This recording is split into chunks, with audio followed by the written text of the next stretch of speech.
Damos gracias a nuestros hermanos que nos han guiado en la alabanza a nuestro Dios. Y ahora abrimos nuestras Biblias en la segunda carta a los Corintios 4. Y aquí estamos estudiando este pasaje del versículo 7 al versículo 15. Tesoro invaluable en vasijas de barro. Derivado del versículo 7 que dice, pero nosotros tenemos este tesoro en vasijas de barro. ¿Por qué así? ¿Por qué lo dice el apóstol Pablo? Porque el hombre no tiene nada digno, por la caída no tiene nada digno delante de Dios.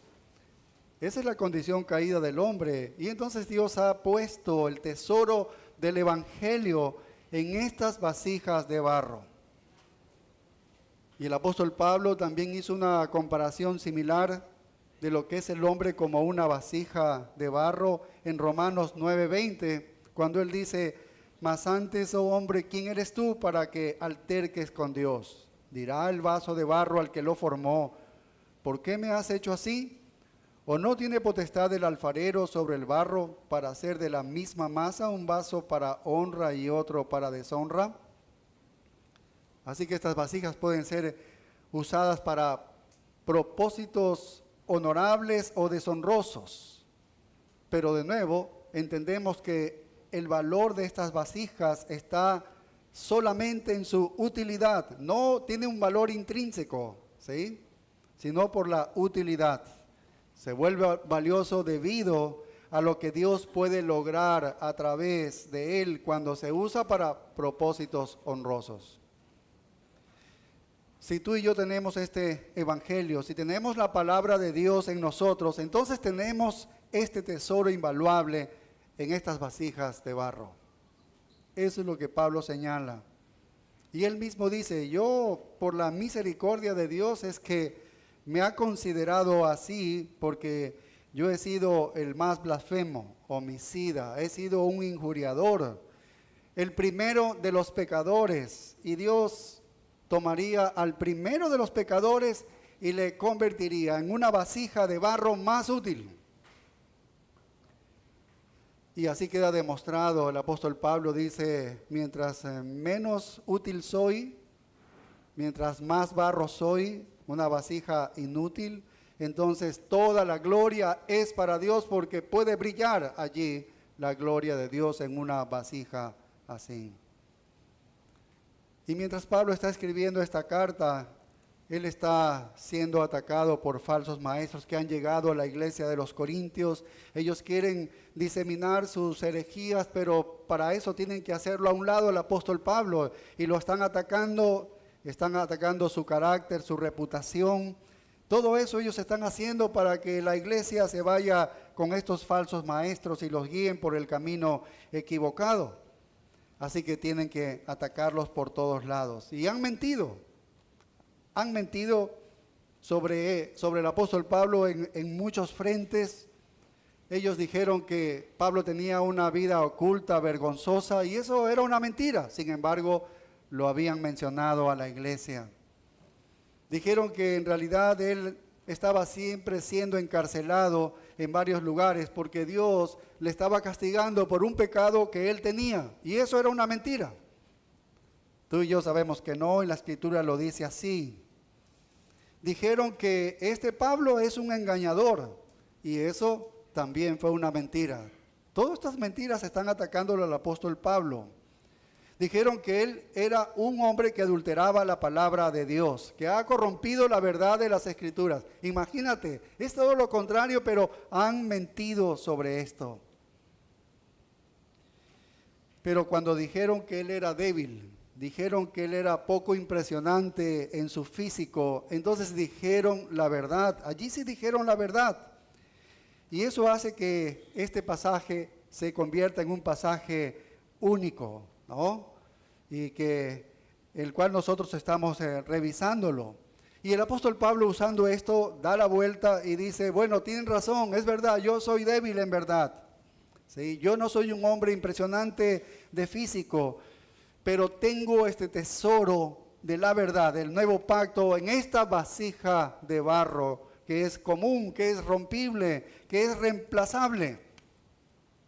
Tengo este tesoro, dice. Pero entonces, ahora la carga de la prueba recae sobre ellos. Su argumento era, Pablo no es el hombre adecuado para presentar el evangelio, debido a que todas estas personas lo están rechazando y lo rechazan por la culpa del apóstol Pablo. Es por su causa. Entonces la respuesta del apóstol Pablo en ese texto es, tienes razón, soy débil, ahora explícame por qué tanta gente está siendo transformada.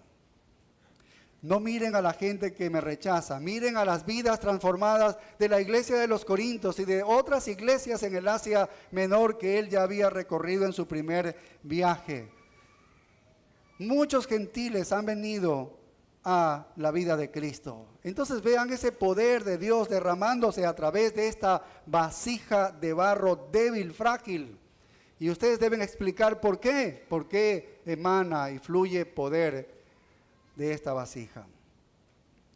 Así que sus deformidades, sus defectos son ciertos, pero esas deformidades y esos defectos se van a convertir, según el apóstol Pablo lo usa, como las credenciales de su autenticidad y son las claves mismas de su notable poder, porque allí se ve el poder de Dios cuando Él es débil.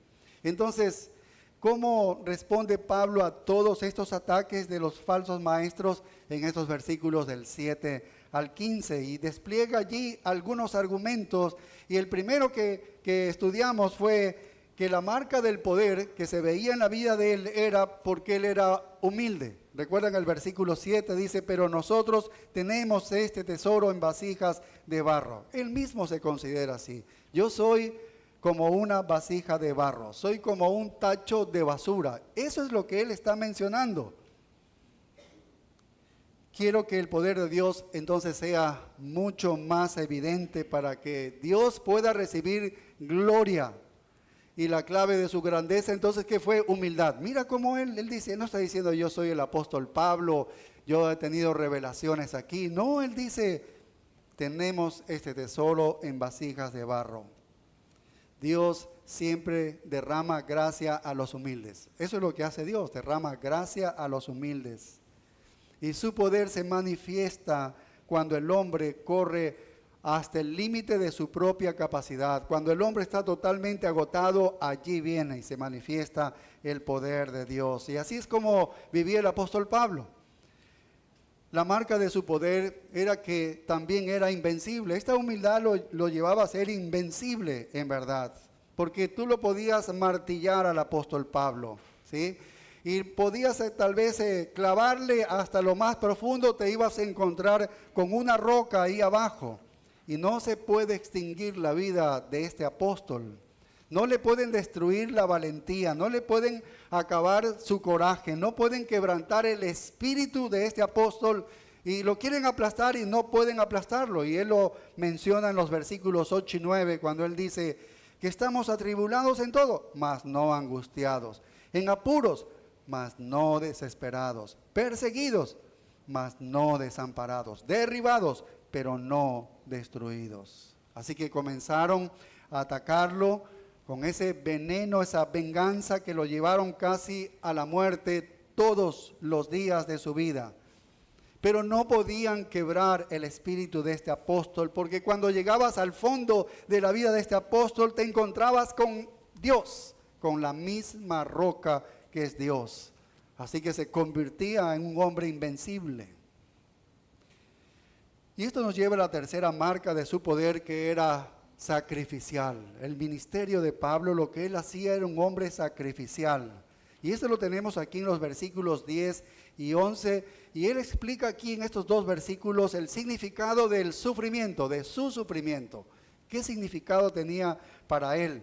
Y el verso 10 dice así, llevando en el cuerpo siempre por todas partes la muerte de Jesús, para que también la vida de Jesús se manifieste en nuestros cuerpos. Todo ese sufrimiento que recibía Pablo, esa aflicción de ser perseguido, de ser derribado cuántas veces, simplemente era como llevar en su cuerpo la muerte de Jesús. Estaba para morir el apóstol Pablo y era un sufrimiento que no tenía alivio, no se acababa, porque dice que es siempre, así dice, llevando en el cuerpo siempre Pero Pablo dice que en realidad no era a mí quien me estaban castigando, no era a mí a quien querían matar, en realidad ellos están queriendo matar a Jesús. Por eso dice así, dice siempre por todas partes la muerte de Jesús. La gente odiaba a Jesucristo, ya el Señor Jesucristo había ascendido a los cielos y como no estaba Jesús, entonces el odio lo dirigían hacia aquellos que mencionaban su nombre, aquellos que predicaban el evangelio, su evangelio, el evangelio del Señor Jesucristo. Así que ese odio se dirigía entonces para alguien que hacía esto. ¿Quién era? El apóstol Pablo. Y él dice, bueno, en realidad lo quieren matar a Jesús, pero como no está Jesús, me golpean a mí porque yo llevo su evangelio. Y condenan a Pablo por todas sus incapacidades físicas y Pablo dice, tienen razón y esa es precisamente la razón por la que no se puede explicar lo que sucede en mi vida más que el poder de Dios. Tienen que concluir en verdad que lo que ocurre con mi vida es el mismo poder de Dios. Y si el poder de Dios está fluyendo a través de mí, es mejor de que ustedes no digan nada, no critiquen, cierren su boca, ¿sí? Es lo que está diciendo, cierren su boca. Y después refuerza esta verdad en el verso 11, cuando dice, ¿por qué nosotros que vivimos siempre estamos entregados a muerte por causa de Jesús? ¿Para qué? Para que también la vida de Jesús se manifieste en nuestra carne mortal. Así que esta vida de peligro le sentaba bien al apóstol Pablo porque lo hacía débil a él, completamente débil, sin recursos humanos o capacidades para hacer la tarea. Y en esa debilidad e incapacidad, entonces él se entregaba al poder de Dios. Se entregó al poder de Dios. Y él dice entonces el propósito de este sacrificio es que también la vida de Jesús se manifieste para que el poder y la vida de Cristo entonces brillen a través de mí. Tremendo lo que hace el apóstol Pablo. Y esto nos lleva entonces a la siguiente marca de su poder, es que él buscaba fruto. Esa vida que fluía Cristo y se emanaba hacia otros, bueno, nos lleva a la siguiente marca, es que él era fructífero, en verdad, fructífero. En el verso 12 dice así, es decir, tú llevas una vida abnegada, entonces se produce fruto en el ministerio. Verso 12 dice, de manera que la muerte actúa en nosotros, y ahí está el fruto, y en vosotros, ¿qué cosa? La vida. ¿Sabes lo que hacía el apóstol Pablo? Él iba a poner su vida en riesgo para llevar el mensaje de la vida a otros. Él vio que su deber y su gozo era, en su vida, era llevar vida a los demás. Esa era su tarea, llevar vida a los demás. ¿A través de qué? Del evangelio. Entonces, de manera que la muerte actúa en nosotros y en vosotros va a actuar, dice, la vida. Así que puede ser que yo esté muriendo físicamente, pero estoy seguro que tú estás volviendo a la vida espiritualmente. Así le dijo a los romanos, ¿se acuerdan? En Romanos 10:14, cuando dice, ¿cómo pues invocarán a aquel en el cual no han creído? ¿Y cómo creerán en aquel de quien no han oído? ¿Y cómo oirán sin haber quien les predique? ¿Ves la invitación? ¿Cómo van a saber si no hay quien les predique? ¿Y cómo predicarán si no fueren enviados? Entonces Pablo dice, mira, yo tengo que ir. No, pero es peligroso. Mira lo que te va a ocurrir. ¿Sabes qué? Yo tengo que ir. El evangelio tiene que ser escuchado. Esa gente necesita vida espiritual, aunque me cueste la muerte. Eso es lo que está diciendo. Así que Pablo era poderoso porque buscaba el fruto. Él miró el fruto allí de su vida y no importa lo que le pasara, no importa lo que me pase en verdad. Si yo vivo, vivo para el Señor, y si muero, muero para el Señor. Entonces no hay ninguna diferencia, no hay ningún problema en cuanto a eso. Y podía ver el fruto e iba y actuaba de acuerdo a eso. Y luego nos lleva a la siguiente marca de su poder, es que él era fiel en el versículo 13. Si lo observamos allí, estamos en 2 Corintios 4:13, dice, pero teniendo el mismo espíritu de fe, conforme a lo que está escrito, creí, por lo cual hablé. Nosotros también creemos, por lo cual también hablamos. Interesante lo que dice en la segunda parte, sobre todo creí, por lo cual hablé. Nosotros también creemos, por lo cual también hablamos. ¿Sabes qué? Esa es la conclusión del predicador. Esa es la conclusión de todo verdadero predicador. Eso es lo que va a decir todo verdadero predicador. Entonces, ¿qué está diciendo el apóstol Pablo cuando menciona estas frases? Él está diciendo, mira, si a mí nadie me escucha cuando yo voy a predicar, si cuando yo estoy predicando a mí nadie me cree, si nadie se transforma a través de la predicación, si me persiguen porque yo estoy predicando en verdad, si me apedrean, me golpean con varas y me matan, ¿sabes qué? Todavía predicaré porque esto es lo que yo creo, esto es lo que yo creo. Y eso nos llama la atención, en verdad. Por eso él dice, creemos, por tanto hablamos. Creemos, por tanto hablamos. Si bien le preocupa por el fruto el apóstol Pablo, le preocupaba el fruto y de hecho tenía fruto. Vimos la característica anterior, que era fructífero. Sin embargo, Pablo no era pragmático, ¿sí? Pragmático es en la iglesia, puedes predicar superficialmente, pero funciona, se llena la iglesia, entonces hagámoslo. No importa si está con principios de la Escritura o no hay principios de la Escritura. Funciona, hagámoslo. Eso es el pragmatismo. Pero Pablo buscaba el fruto, de hecho era fructífero, pero no era pragmático. No iba a modificar el mensaje. Eso es lo que está diciendo el apóstol Pablo. Yo nunca voy a modificar el mensaje. Es verdad que busco fruto, pero nunca voy a cambiar el mensaje. No voy a ser jamás pragmático. No voy a ser como los pastores. Hoy en día muchísimas iglesias son pragmáticas nada más, tratando de copiar modelos para multiplicarse las iglesias. Puro pragmatismo, pero nada escritural. No hay conversiones en verdad en estas iglesias. Eso nos llama la atención, ¿sabes por qué? Porque este es un hombre de convicciones y cuando tú tienes a un hombre de convicciones al lado tuyo, enfrente tuyo, oye, es la admiración. Verdaderamente es una admiración en el mundo en que vivimos nosotros porque eso se llama integridad. Hay muy poco en este mundo y alguien que la tenga de verdad, que es algo que verdaderamente uno puede reconocer. Fiel a sus convicciones. Pablo dice, soy fiel a mis convicciones. Si no hay beneficios en este trato, si no hay ventajas, así no haya ni fruto siquiera, si no hay nada, si como Jeremías tengo que predicar por años y por años y por años, y sé que nadie me va a escuchar el mensaje y nadie va a cambiar así su vida, pues que así sea, dice Pablo, pero no seré pragmático, no rebajaré el evangelio, no voy a disminuir la verdad de Dios. No lo haré, dice Pablo. ¿Sabes por qué? Porque creo en esa verdad. Por tanto, hablo la misma verdad. No me vas a ver diferente en eso, dice Pablo. Y esa es la conclusión de todo predicador. Esa es la conclusión de todo predicador.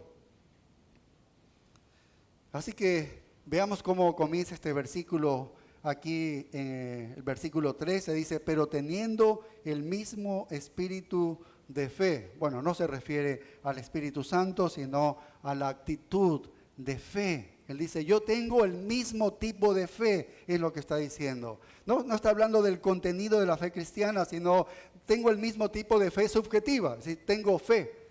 Estamos hablando de una fe subjetiva. Es decir, yo creo en lo mismo. ¿En qué cree en lo mismo? Lo que sigue diciendo el verso 13. Conforme a lo que está escrito. Conforme a lo que está escrito. Es decir, lo que se ha escrito y ahora está en un documento de autoridad. ¿Sí? Es algo que es totalmente autoritativo. Y él está creyendo eso, conforme a lo que está escrito. Creo aquello que se ha escrito en un documento. ¿Qué era esto que estaba escrito en un documento? Bueno, el verso 13 dice, creí, por lo cual hablé. Tengo la misma creencia que el que escribió esto y es una autoridad. Es un documento que está allí y es autoritativo. Eso fue lo que dijo el apóstol Pablo. ¿Y sabes qué es lo que el apóstol Pablo está citando allí? Está citando un salmo. A eso se hace referencia. Está citando un salmo, el salmo que fue la lectura nuestra hace un momento, el salmo 110, 116 y el verso 10 que dice, creí, por tanto hablé. Creí, por tanto hablé. Lo mismo. Él trae ese salmo, viene a su mente ese salmo y lo leímos y el salmista estaba pasando en tribulaciones y muy duras y lo asocia el apóstol Pablo para su propia vida y lo trae a colación y aquí está. Creí, por tanto hablé. Cuando vemos a un hombre, a una mujer, ¿sí?, que lo que cree es tan ciertísimo para esa persona que en verdad lo habla, entonces creo que amamos las convicciones de personas así. Amamos las convicciones de personas así. ¿Se acuerdan ustedes de Djokovic siendo el número 1 en el tenis del mundo en el tiempo de la pandemia?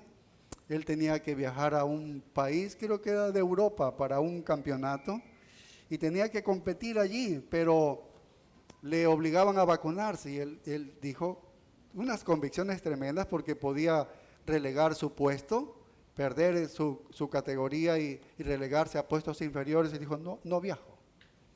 Pues no viajo, pero no voy a vacunarme.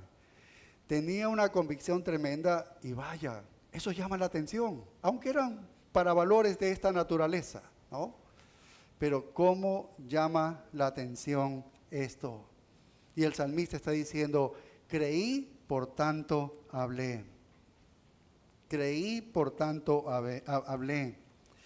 Ahora, ¿qué es lo que el salmista tiene en su mente en este Salmo 116? Él está en un problema profundo. Lo leímos en nuestra lectura hace un momento.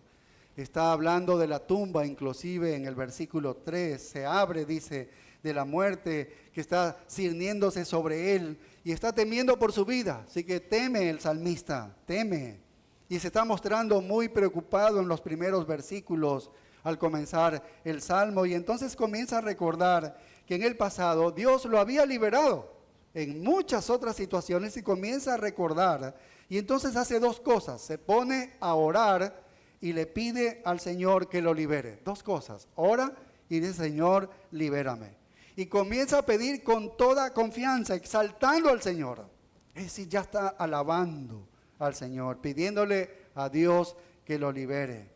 Y luego a partir del versículo 12 de ese salmo, él simplemente pasa a la alabanza. Y pasa así el resto del salmo hasta el verso 19, alabando, alabando, alabando, alabando a Dios. Y nada ha cambiado todavía, nada ha cambiado todavía. Pero ¿qué es lo que resalta en ese salmo? Creí, por tanto hablé. Pidió. Oró y pidió que lo liberara. Allí queda la marca de esa frase en ese salmo. Entonces si alguien se acerca y dice, bueno, estás en medio de un problema, pero ¿por qué le estás hablando a Dios así al respecto? Porque creo que Dios responde a las oraciones. Creí, por tanto, hablé. Y entonces él comenzó a orar. Creo que Dios es misericordioso. Ese es nuestro Dios. Un Dios compasivo, un Dios amable. Y creo en Él. Así que he hablado. ¿Y por qué estás alabándole? Tal vez le podemos preguntar al salmista, ¿por qué estás alabando y alabando a Dios? Porque creo que Dios va a escuchar. Todavía no ha hecho nada conmigo, pero creo que Él va a responder a mi oración. Creo que el Dios que está allí, que está escuchándome, y me escuchará y responderá a mi oración y va a satisfacer mi necesidad y me va a liberar de esta situación. Por eso oro y por eso alabo. Qué convicción del salmista, qué convicción del salmista. Y eso es lo que el apóstol Pablo lo trae y lo pone aquí en este versículo y dice, creí, por tanto hablé. Y mucha gente está diciendo hoy en día, oye, tienes que suavizar un poco el mensaje. No debes decirlo de la manera que lo estás diciendo, Pablo. Oye, eres ofensivo con el mensaje. No puedes ir por ahí predicando sobre Cristo y el crucificado y la condenación y hablar del infierno. No, estamos en el siglo XXI. La gente no quiere escuchar del infierno, del juicio y del arrepentimiento. No de eso, es ofensivo. Y la respuesta de Pablo dice, creí, por tanto hablé, dice Pablo. Creí, por tanto hablé. Este es el resultado final del predicador. No debemos preocuparnos por el público. Esa no es nuestra responsabilidad. ¿Se ves, no? ¿Se ves? No es nuestra responsabilidad. Solo podemos preocuparnos por la verdad que tenemos delante de nosotros.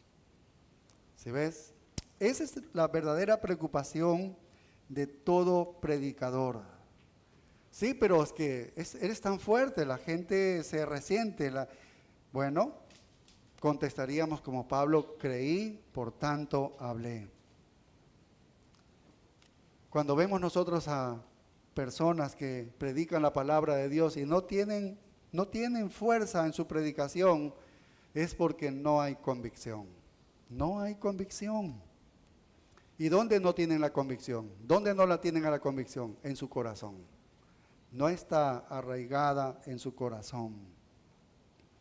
Porque cuando tienes convicción, te impulsa, inmediatamente te impulsa a hablar. Por eso Pablo dice eso, creí, por tanto hablé. Es algo como automático. Tienes convicción de algo y está allí, y entonces tú hablas. No necesitas mucha motivación, porque la convicción te hace hablar. Así que un hombre o una mujer con profundas convicciones no necesita que alguien le diga que tiene lo que tiene que decir. Solo tiene que decirlo, nada más. Eso es todo. Solo tiene que decirlo. Y Pablo dice, no importa que nadie me escuche, en verdad, no importa. Yo sé que ellos me acusan de que mi mensaje es muy duro y que yo físicamente no atraigo a las personas, y la gente no me puede escuchar, y tal vez en mi cara me pueden tirar piedras, y tal vez yo podría morir por ello, pero voy a seguir diciendo lo que estoy diciendo, porque eso es lo que creo. ¿Qué hombre de convicciones? Que no le hacía retroceder ni cambiar el mensaje.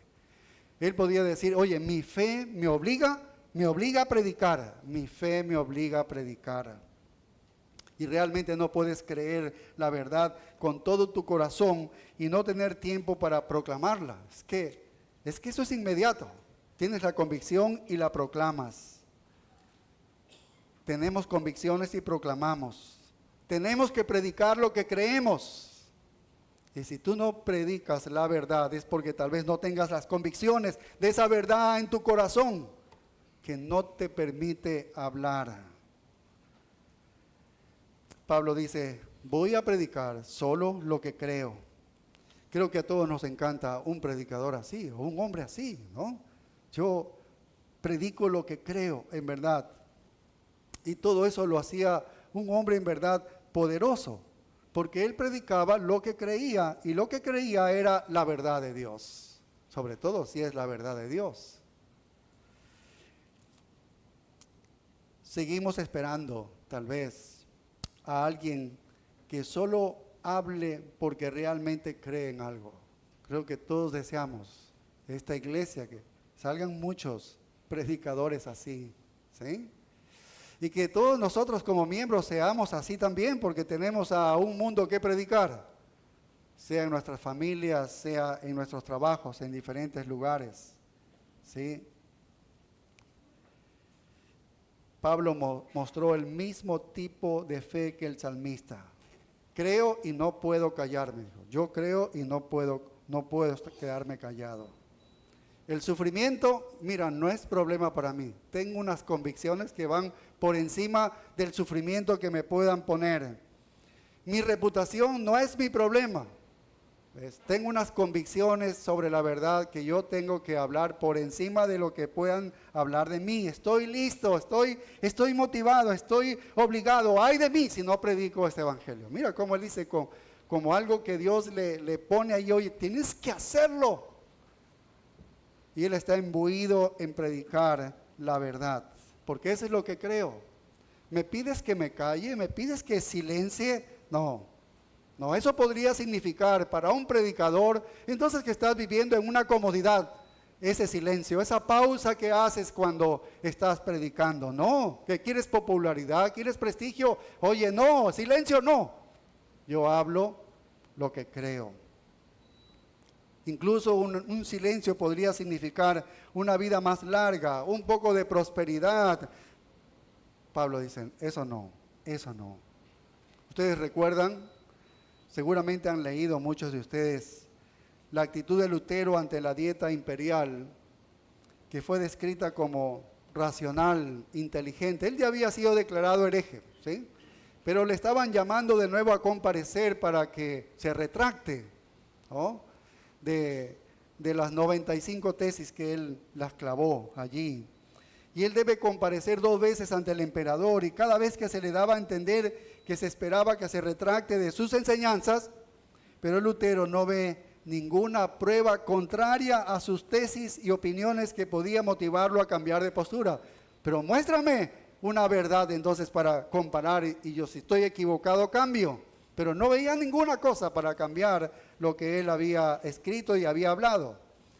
Así que él dice, si no me convence mediante testimonios de la Escritura y claros argumentos de la razón, porque no le creo ni al Papa ni a los concilios, ya que está demostrado que a menudo han errado contradiciéndose a sí mismos. Por los textos sagrados de la Escritura que he citado, estoy sometido a mi conciencia y ligado a la palabra de Dios. Por eso, dice, no puedo ni quiero retractarme de nada, porque hacer algo en contra de la conciencia no es seguro ni saludable. Dios me ayude, amén. Y tú sabes lo que significaba eso. Tú sabes lo que le esperaba a Lutero allí, la muerte, pero él dice, Dios me ayude, amén. No se retractó de la verdad. Qué convicciones sobre la verdad tenía. Así que Lutero estaba diciendo, aquí estoy, yo ya no puedo hacer nada más. No pueden obligarme a decir algo que no creo, y no puedes hacerme retractar de lo que sí creo. Así que creí, por tanto hablé. Si esto ofende a la gente, lo siento, dice, creí la verdad y por tanto hablé esa verdad. Creo que la cultura que nosotros estamos viviendo el día de hoy es así, ¿no? Está esperando una cultura escuchar la verdad de Dios y muchos no están hablando la verdad de Dios. Si crees en la verdad, debes hablar esa verdad.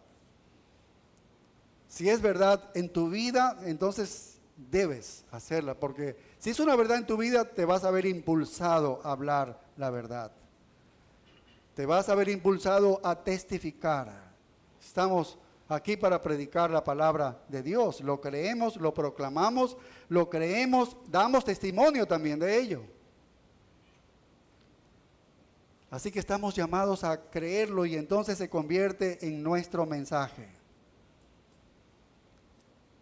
Y eso es lo que Pablo hacía. Vaya, esta vasija de barro entonces es humilde, es invencible, sacrificada, es fructífera y es fiel. Y es fiel lo que hemos visto ahora. Pero hay algo más todavía. Esa fidelidad le llevaba a una marca más en el poder que se veía en la vida de él. Y que él era esperanzador. Es imposible ser fiel si tú no tienes una esperanza que te está esperando. Es imposible, ¿sí? Porque si no verías todo trágico, muerte, sufrimiento, dolor. Y si no ves algo, una esperanza más allá de eso, no serías fiel. Así que esa fidelidad la llevaba porque él tenía una esperanza. Mira el versículo 13 en la segunda parte. 13, la segunda parte dice, nosotros también creemos, por lo cual también hablamos. Dice, sabiendo, el verso 14, sabiendo que el que resucitó al Señor Jesús, y esta es una promesa, a nosotros también nos resucitará con Jesús y nos presentará juntamente con vosotros. ¿De qué está hablando el apóstol Pablo? Una sola palabra: resurrección, resurrección. ¿Qué implica esta resurrección que el apóstol Pablo hace mención aquí? Que antes de que puedas resucitar, antes de que seas levantado, vas a tener que morir. ¿Sí? Porque él dice, voy a estar en la resurrección. Quiere decir que vas a tener que morir para luego ser levantado. Por lo tanto, Pablo sabe que la muerte es inevitable. La muerte me espera, es inevitable. Y él está diciendo, entonces, si la muerte es inevitable y me va a levantar el Señor, quiere decir que yo voy a morir, entonces yo puedo arriesgar mi vida. ¿Ves de dónde salía su valentía? Yo puedo arriesgar mi vida, puedo predicar mis convicciones, es decir, basado en la verdad, lo puedo hacer. Realmente no me importa lo que piensen los hombres que rechazan la verdad. Lo hago por el bien de los elegidos, voy a predicar la verdad, por el bien de los elegidos. Digo, con esa verdad Dios va a salvar a los que Él ha elegido. Por el bien de la santificación del cuerpo de Cristo, por el bien de las iglesias que Él ministraba, yo voy entonces a predicar la verdad. Por el bien, si es necesario, de llenar las aflicciones que son destinadas para Cristo y me son dadas porque Él no está aquí y las recibo yo, predicaré la verdad. Porque al final de todo lo que pueden hacer es matarme. Y cuando ellos me maten, el Señor me va a resucitar. Él me va a levantar. Vaya, blindó el temor. Él no tenía miedo de morir, ¿ves? Blindó eso. Y no le podías hacer cambiar las convicciones a él. No había cómo le muevas eso. Tenía una esperanza firme, segura. Pablo dice, yo vivo bajo esa esperanza. Vivo en la esperanza de la resurrección. Puedo arriesgar mi vida. De hecho, él pensó que sería mucho mejor partir y estar con Cristo de todos modos, ¿sí? Así lo dijo. Y sabiendo que Él resucitó al Señor Jesús, es el que también va a resucitarle a Él. ¿Quién resucitó al Señor Jesucristo? Dios el Padre. Él es el que también me va a resucitar a mí. Hay algunos textos, voy a leer dos versículos. Hechos 2:24 dice, Hechos 2:24 dice, al cual Dios levantó sueltos los dolores de la muerte, por cuanto era imposible que fuese retenido por ella. Y la muerte no le pudo retener a Cristo Jesús porque Él no pecó. Así que la muerte no lo pudo retener y Él se levantó sobre la muerte y le ganó a la muerte. Esa es la victoria sobre la muerte. Y mira, primera a los Corintios 6:14. Primera carta a los Corintios 6:14 dice. Y Dios, que resucitó al Señor, también nos resucitará a nosotros mediante su poder. Vaya, el mismo poder con el que Dios levantó a Jesucristo nos va a levantar a nosotros. Así que la palabra de Dios nos promete que seremos resucitados. Entonces Pablo está diciendo, podré morir, me iré a la tumba, mi espíritu está con Cristo, dice. Pero mi espíritu ya está con Cristo. Algún día el apóstol Pablo dice, mi cuerpo saldrá de esa tumba en el gran día de la resurrección, cuando la iglesia sea arrebatada y llevada al encuentro de Cristo. Entonces yo vivo en esa esperanza. Esa es la esperanza que me sostiene a mí. Y entonces, ¿qué me importa si muero? ¿Qué me importa si muero? ¿Qué importa que me suceda lo que tenga que sucederme a mi cuerpo? Sé que Dios, lo que suceda a mi cuerpo, así sea totalmente destruido y despedazado, sé que Dios va a resucitarme por medio de Jesucristo de entre los muertos.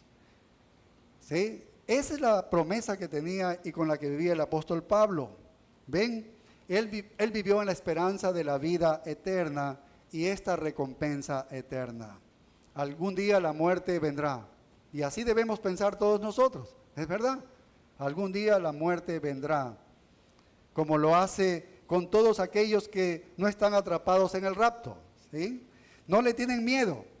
Él no podía esperar hasta que este cuerpo vil se convirtiera en un cuerpo como Cristo. Él no podía esperar, como Juan lo dijo, para llegar a ser como Cristo cuando lo veamos tal como Él es. No podía esperar a que llegara el momento en que los sufrimientos de este mundo palidecieran en comparación con lo que nos sucedería a nosotros cuando estemos en la gloria. Es que los sufrimientos no son nada comparables con lo que vamos a disfrutar en la gloria con el Señor. Y en 2 Timoteo 4:6 dice, 2 Timoteo 4:6 dice, porque yo ya estoy para ser sacrificado y el tiempo de mi partida está cercano. Y eso era cierto, ya Dios le estaba anunciando su muerte. Y es como que dice, Señor, ya sácame de aquí, ¿no? Porque yo ya estoy para ser sacrificado y el tiempo de mi partida está cercano. Sacrificado. Él ya sabía cómo iba a morir, ¿no? Y dice, he peleado la buena batalla, he acabado la carrera, he guardado la fe. Dice, por lo demás me está guardada la corona de justicia, la cual me dará el Señor, juez justo, en aquel día. Así que la muerte era mucho mejor, así que vivió con esperanza. Es por eso que no le importaba lo que le sucediera en esta vida, porque solo le importaba lo que iba a suceder en la vida venidera. Vaya, qué panorama, qué visión tan bíblica para poder soportar las aflicciones de este mundo y aún la misma muerte.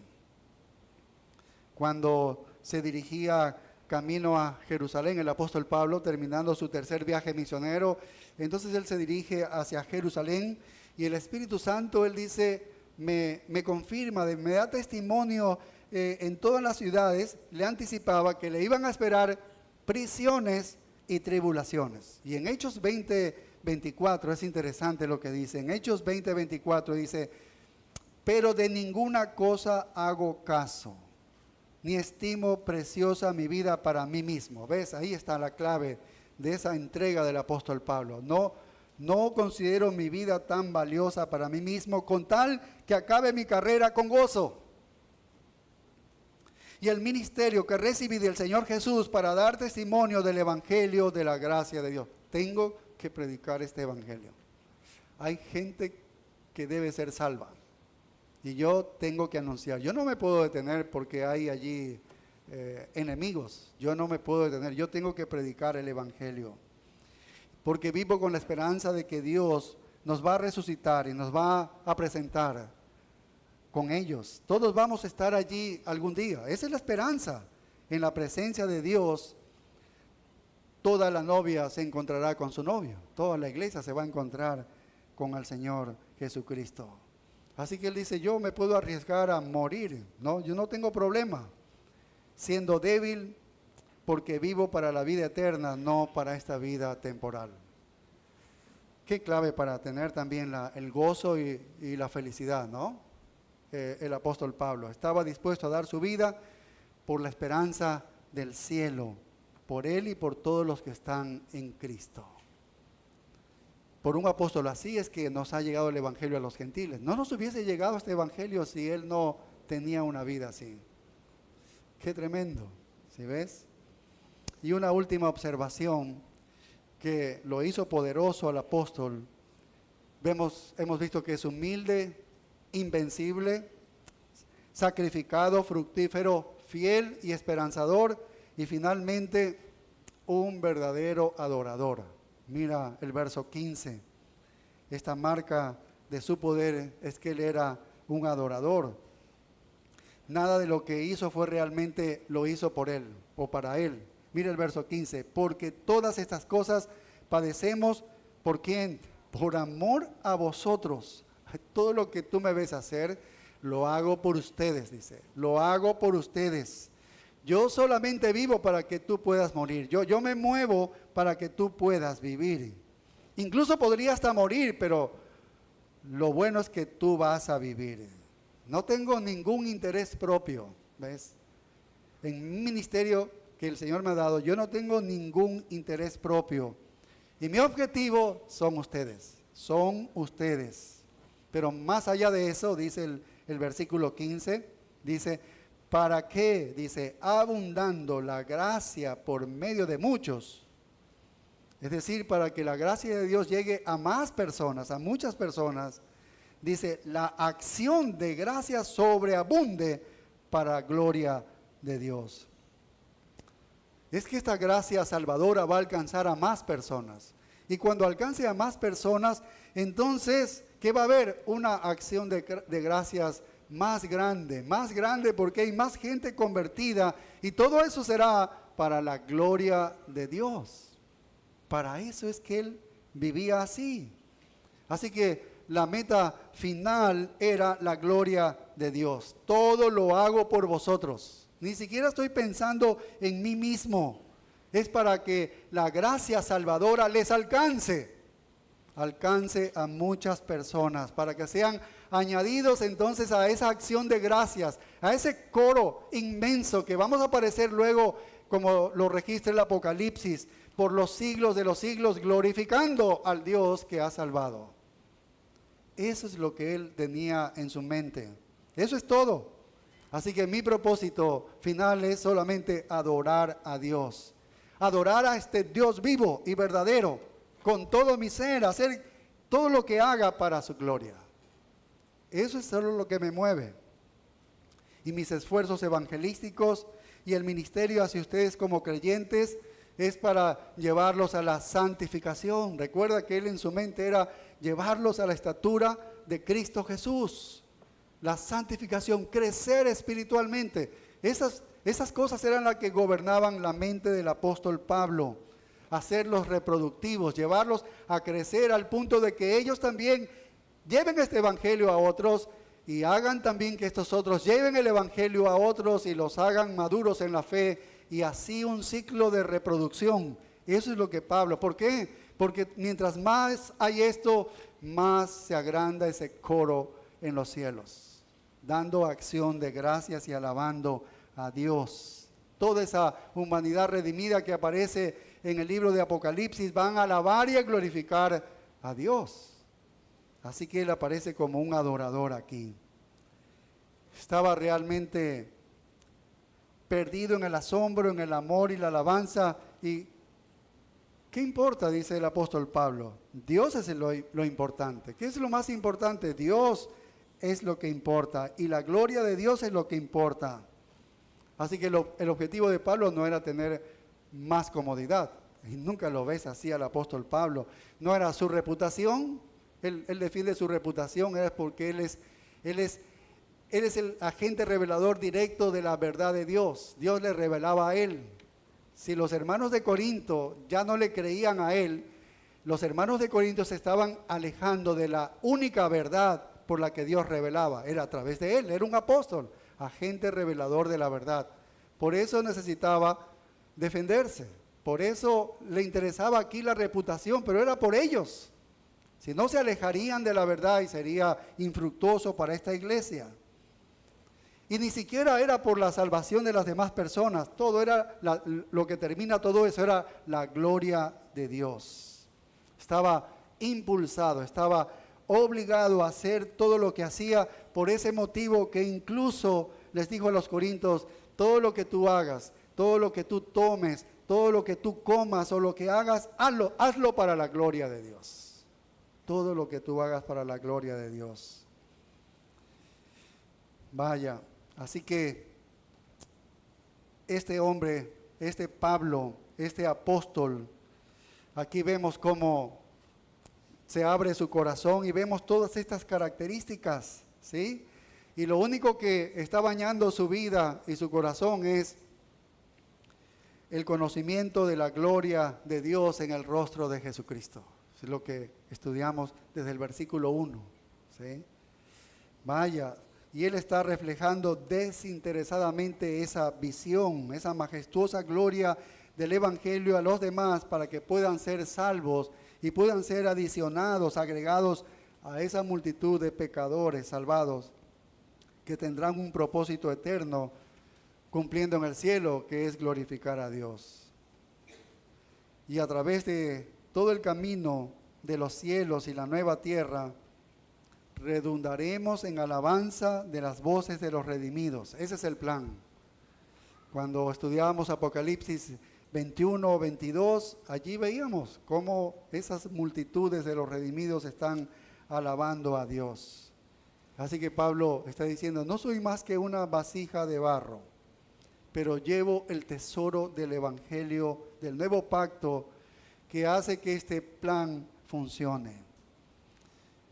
Y él puede decir en cualquier congregación que estaba, no somos poderosos, no somos los más nobles, ¿sí?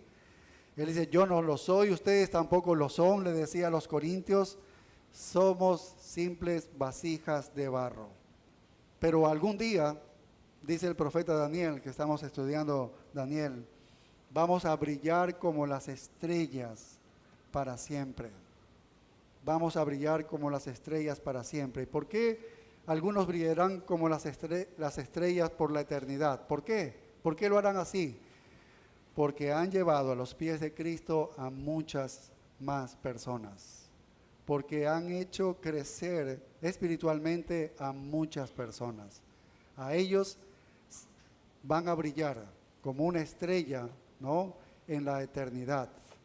Creo que Dios está necesitando predicadores así, Dios está necesitando iglesias así, miembros de iglesias así.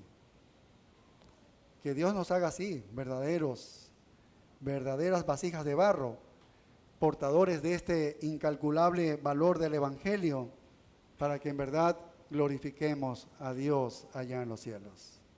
Oremos. Padre, gracias por tu palabra. Gracias por lo que nos muestras a través del apóstol Pablo. El apóstol Pablo dijo, seguidme a mí como yo sigo a Cristo. Oh Padre, ayúdanos a seguir este ejemplo. A través de Pablo vemos que él es un humano como nosotros, muy pecador, y sin embargo, Señor, hiciste una vasija muy útil en las manos tuyas, le diste tanta utilidad, Señor. Hemos sido beneficiados con su ministerio. Oh Padre, haz así de estas vasijas nuestras, inservibles, que se pueden quebrar en cualquier momento, pero haz, Señor, dale utilidad a estas vasijas, que seamos instrumentos donde tu poder pueda fluir a través de nosotros y muchas personas sean bendecidas con la salvación o con el conocimiento de nuestro Señor Jesucristo. Haz de esta iglesia comunidad de Berea así, Señor, con las vidas de cada uno de nosotros. En el nombre de Cristo Jesús. Amén. Nos ponemos de pie, hermanos.